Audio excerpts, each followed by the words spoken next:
Mežā un medībās ar Raimo Jansonu. Sveiciens visiem medniekiem un dabas draugiem. Viena no aktuālākām tēmām ir, kā saskaitīt dzīvniekus un kā saprast vispār, kas tajā mežā notiek dotā momentā. Kādreiz bija medību ierīcība, kas gāja pa konkrētiem ceļiem un diagonāliem un skaitīja tur ekstrementus, un tad aprēķināja, kāds tas limits ir. Bet tagad ir viss mainījies, daudz vairāk ir mežstrāde notiek, tad daudz vairāk jaunaudas no barības bāzes dzīvniekiem, daudz aktīvāk un intensīvāk lauksaimniecība, jo laukos var atrast dzīvniekus sākot ar pupām un zirņiem, beidzot ar kukurūzu, vai ne, un kviešiem, miežiem, auzām un vēl visādiem brīnumiem. Tāpēc jāsaprot to, ka vienmēr jāiet līdz laikam. Vai ne? Un tagad ir kompānijas sākušas taisīt visādas brīnuma mašīnas, kā piemēram šī binoklis, termobinoklis, ar kuru mēs sēžot tornī, tumšā diennakts laikā, varam saskaitīt un redzēt, kas tajā laukā nāk baroties. Vai ne? Mēs redzam dzīvniekus un varam saprast, kas tas pirmkārt par dzīvnieku, vai tā ir stirna vai mežcūka, briedis vai alns. Arī varam atšķirt, vai tas ir jauns dzīvnieks, vidējs vai vecs, vai tas ir tēviņš vai mātīte. Un tā mēs varam sēžot saprast, kāda ir pieauguma konkrētajā gadā, vai ne, no briežiem, stirnām, mežcūkām, vai ne, un aļņiem, kā arī mēs varam saprast, cik daudz tie dzīvnieki mūsu mežā ir. Un no tā izejot, mēs varam veidot arī tos medību limitus, lai mēs zinām, cik no tās dabas jāpaņem ārā, lai nebūtu ar lauksaimniekiem problēmas un ar mežsaimniekiem. Tādā mēs regulējam tos dzīvniekus. Arī, protams, var dienas skaidrākā laikā parastos binokļus izmantot, vai ne arī, protams, mēs redzam, bet to faktisko stāvokli mēs redzam taist, ka paliek tumšs. Jo dzīvnieks arī, ja viņam tiek tā medīšana kaut cik normāli notiek tajā objektā, viņš tomēr baidās un gaišajā laikā nenāk ārā. Tā mēs varam saskaitīt un veikt uzskaiti. No tā izrietot, mēs varam paņemt ar limitu. Protams, ir viena nianse, ka tas ir jādara tagad, lai mēs saprastu, kad, piemēram, stāvbriežu buļļiem aug tie ragi, jo tad viņi nāk ļoti intensīvi un droši uz tiem laukiem, vai ne? Riesta laikā tad ir pilnīgi savādāk. Riesta laikā mums nav laika satīties un skaitīt dzīvnieks, tad mums pašiem jāmedī. Un vēl viens moments arī nevajadzētu darīt to ziemā, kas salu laikā uz kaut kādu rapša lauku, vai ne?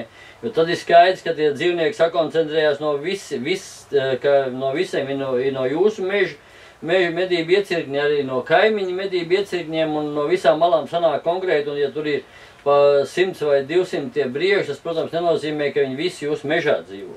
Tad tas ir jāveic vasaras laikā, vai ne, kad vislabāk jūnijā, jūlijā, augustā. Un tad mēs zinām, kas tur notiekās, arī mēs redzam mežcūkām, kā visi tie veprīši sadzimuši un varam saprast, kā ko medīt, bet, protams, tur ir atkal moments, kad ir Āfrikas cūku mērs, kad noteikti ir jaunie dzīvnieki, kas šogad dzimuši jāmedī ļoti intensīvi rudenī, lai atkal tas cūku mērs neatnāktu un mums tas mežs nepalikt tukšs, vai ne?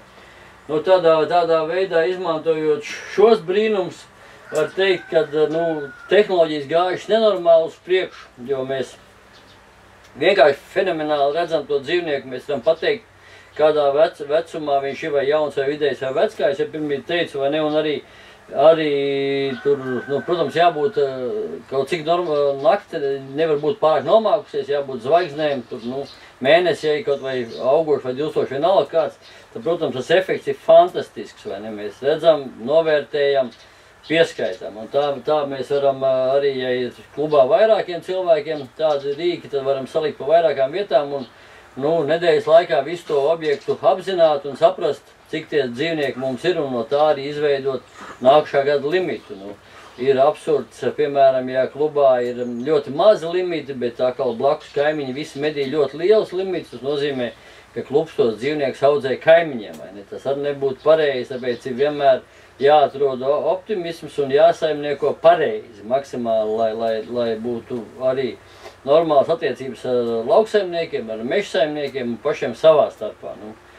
Šis rīks, protams, mani pārsteidz absolūti, ja tāds būtu mūsu jaunības laikos, tad noteikti visi tikai mežā vien sēdētu, vai ne? Un tāpēc Labi, ka tas tāds nebija, vai ne, un tagad mēs varam mierīgi tā akurāti medīt, vai ne, un tad varam vērot tos dabas un dzīvniekus un gūt baigo gandarījumu no tā procesa, ko mēs redzam.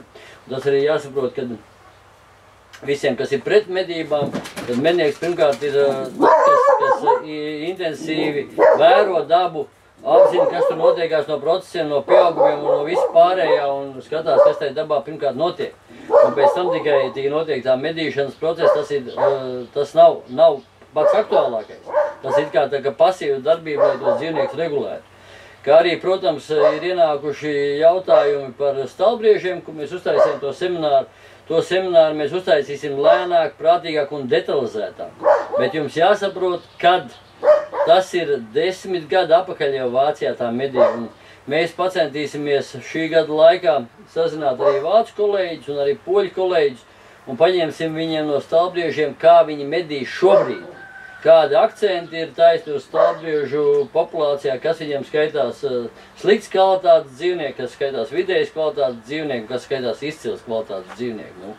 Un tas, protams, arī semināros mēs stāstam ļoti vienkāršas lietas, lai būtu vienkāršāk saprast un izprast, bet kam ir liela limita klubiem, protams, viņiem būtu svarīgi jau iet nākšo soli uz priekšu un nestāvēt uz vietu un no tās stagnācijas iet uz priekšu un jau domāt, kā attīstīt un kā veidot to medību saimniecību vēl labāk. Ne? Un tur ir arī akcents tāds, ka šogad mēs arī bišķi trofejs kaut ko apstrādājam, ved tādus mazus brieža radziņus, vai ne? It kā liekas, ka viņš ir 4. 5. gada veci briežu bullīši, bet izrādās, ka viņam 8, 9 gadi. Un, protams, ņemot to vācu briežu apmedīšanas noteikumus, mēs skaidri saprotam, ka tas ir tie brieži ir, varbūt tie bullīši ir kaut kā veiksmīgi nomedīti vienkārši, bet tas ir pilnīgi pareizi. Un visi klubā biedri vai ne, viņu klubos biedri saka, kas tas tāds. Jo viņš tā pēc ragiem, viņš izstāsta ļoti jauns bullīts vai cik tur daļēji perspektīvas, bet jauns viennozīmīgi.